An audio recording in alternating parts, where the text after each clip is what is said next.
কাঁথি লোকসভা কেন্দ্রের বিজেপি প্রার্থী সৌমেন্দু অধিকারীর প্রেস মিট। পূর্ব মেদিনীপুর জেলার কাঁথি লোকসভা কেন্দ্রের বিজেপি প্রার্থী সৌমেন্দু অধিকারী আজ জেলা কার্যালয়ে সাংবাদিক সম্মেলন করলেন।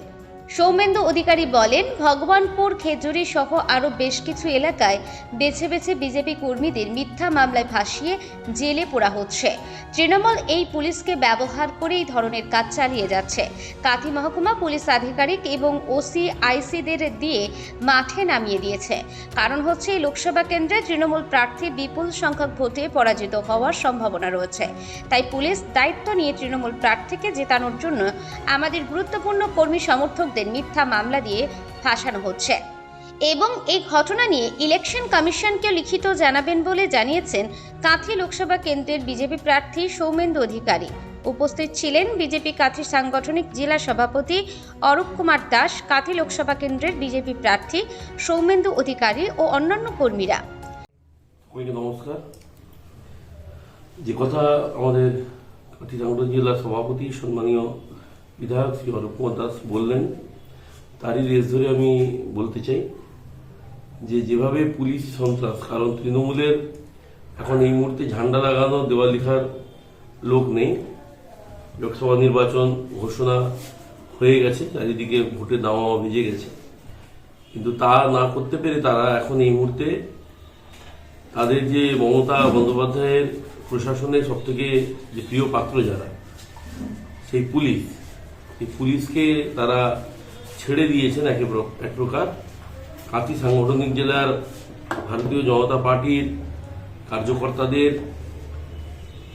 নানাভাবে মিথ্যা কেসে কিভাবে আটকে রাখা যায় তার প্রকৃষ্ট উদাহরণ আপনাদেরকে কতটা নক্কারজনক জায়গায় এই শাসক দল গেছে আমি মাননীয় নির্বাচন কমিশনার তারও দৃষ্টি আকর্ষণ করব আপনাদের মাধ্যমে, যে নিরপেক্ষ নির্বাচন পশ্চিমবঙ্গে করতে গেলে কত ধরনের বাধার সম্মুখীন বিরোধীদেরকে হতে হচ্ছে এবং মডেল কোড অফ কন্ডাক্ট লাগু হওয়ার পরেও যেভাবে রাজনৈতিক কর্মীদেরকে পুলিশি সন্ত্রাসে, পুলিশি জুলুমে বন্দী করা হচ্ছে এবং তারা যাতে বেল না পেতে পারে, যে কেসে অ্যারেস্ট হচ্ছে বেল না পেতে পারে, তার সুবন্দোবস্ত বর্তমান পূর্ব মেদিনীপুর জেলার এসপি আর কাঁথির একটি এসডিপিও আমাদের ভাইপোর জেলা থেকে এসে পৌঁছেছেন এবং তাদের বশংবদ কিছু এখানে ওসি আইসি আছেন, তারা সে কাজটি করছেন।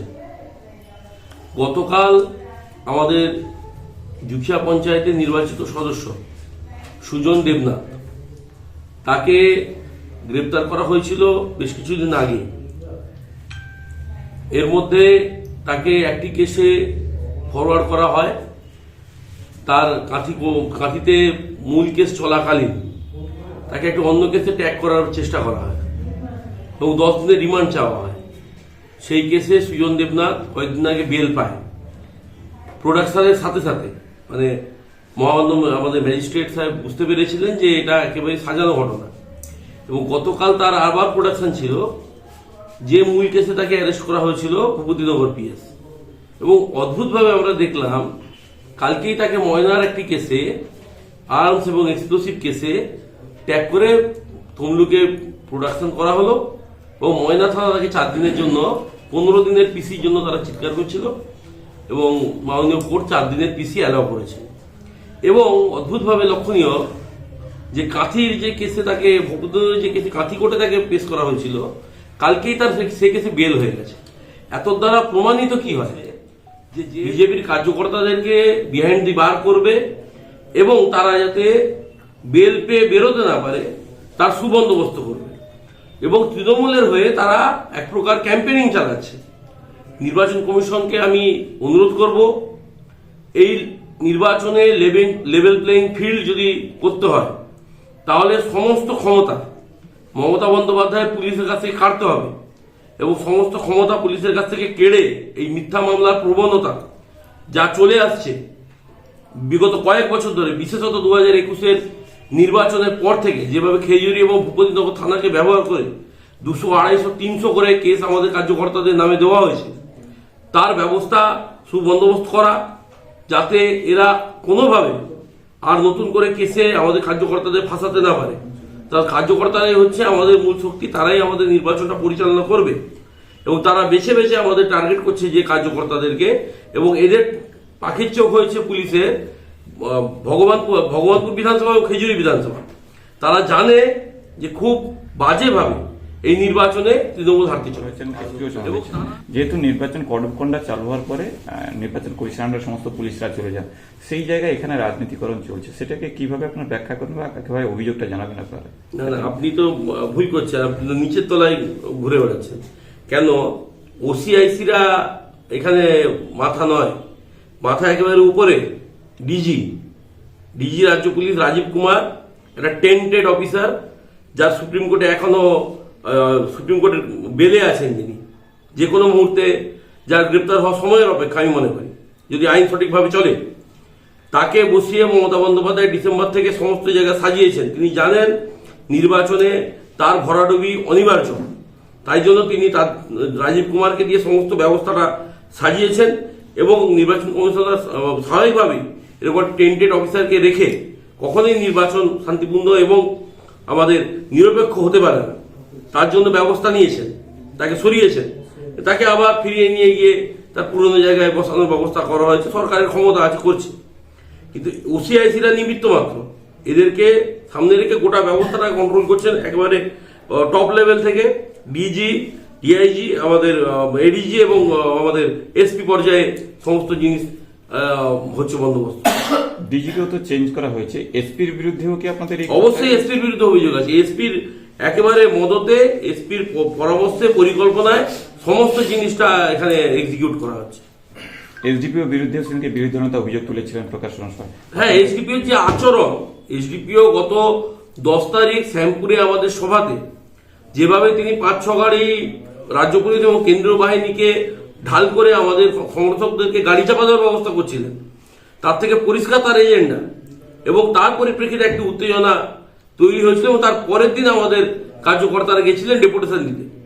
সেই ডেপুটেশন দেওয়া চলাকালীন, এবং আপনারা অবাক হবেন, পবিত্র দাস সহ, কালীপদ বাবু আমাদের প্রধান সহ, আমাদের শিক্ষা কর্মাধ্যক্ষ সহ, রাজেন্দ্র ভাই সহ যারা যারা অ্যারেস্ট হয়েছেন, প্লেস অফ অ্যারেস্ট দেখানো হচ্ছে তালপাটি ঘাট কোস্টাল পিএস।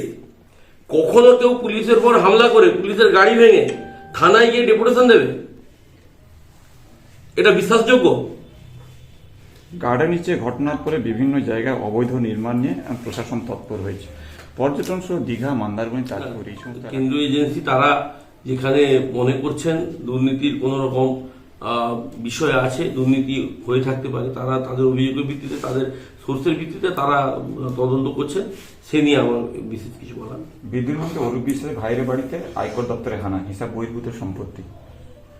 না, আমি তো আবারও বললাম একই কথা। আমি কেন্দ্রীয় এজেন্সি, তারা ইনকাম ট্যাক্স, ইডি, তারা তার আর্থিক দুর্নীতির নিশ্চয়ই কোথাও কিছু তাদের অভিযোগ আছে, যার ভিত্তিতে তারা তদন্ত করছেন, সে বিষয়ে আমার কিছু বলার। দাদা, অভিযোগে দেখা যাচ্ছে 4 দিন নির্বাচনী বিধিভঙ্গ, বিভিন্ন জায়গায় প্রসঙ্গ উঠে আসছে, এমনকি মুখ্যমন্ত্রী মেয়রের বিরুদ্ধেও বিধিভঙ্গ, নির্বাচনী বিধিভঙ্গের প্রসঙ্গ। এই জেলাতে সেরকম কোনো কিছু উঠে আসছে? হাতে হাতে টাকা বিলি করছেন তো তৃণমূলের নেতারা। নির্বাচন মডেল কোড অফ কন্ডাক্ট লাগু হওয়ার পরেও হাতে হাতে টাকা বিলি হয়েছে। আর এখানে বিশেষত আমি বলবো যে, আমি অন্য লোকসভার কথা বলবো না, কাঁথি লোকসভা অন্তর্গত বহু জায়গায় সরকারি জায়গাকে ব্যবহার করে এখনো তৃণমূলের ফ্লেক্স, ব্যানার, নানা জায়গায় পতাকা সমস্ত কিছু লাগানো আছে এবং বিডিওরা নির্বিকার সেগুলো খোলার ব্যাপারে।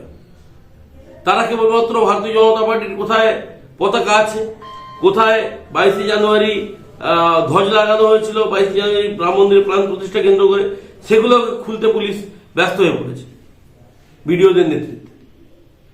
প্রচারে কোনো বাধার সম্মুখীন? জেলা ভারতীয় জনতা পার্টি আপনাদের সামনে আমাদের কিছু বক্তব্য রাখব। আমাদের মূলত বক্তব্য রাখবেন কাঁথি লোকসভার প্রার্থী মাননীয় সৌমেন্দু অধিকারী মহাশয়। তার আগামী 2-1 কথা বলে নিই যে, আমরা যত নির্বাচন এগিয়ে আসছে ততই আমরা দেখতে পাচ্ছি যে তৃণমূলের কঙ্কালসাপ চেহারাটা বেরিয়ে আসছে।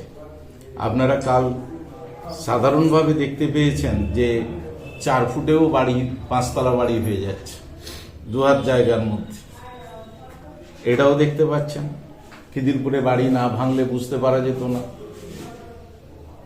গার্ডেন রিচে। তো একই রকমভাবে গোটা বাংলা জুড়েই এই ধরনের এই চলছে, সর্বত্রই পুলিশি সন্ত্রাস এবং শাসকের সন্ত্রাস চলছে। আমাদের কাঁথি সাংগঠনিক জেলার মধ্যে শাসকের যে সন্ত্রাস এবং পুলিশি যে সন্ত্রাস চলছে, নির্বাচন ঘোষণা হয়ে যাওয়ার পরে তার আগের থেকেই শাসক দল ঘুঁটি সাজিয়ে। পূর্ব মেদিনীপুর থেকে মাখন মণ্ডলের রিপোর্ট, আর নিউজ বাংলা।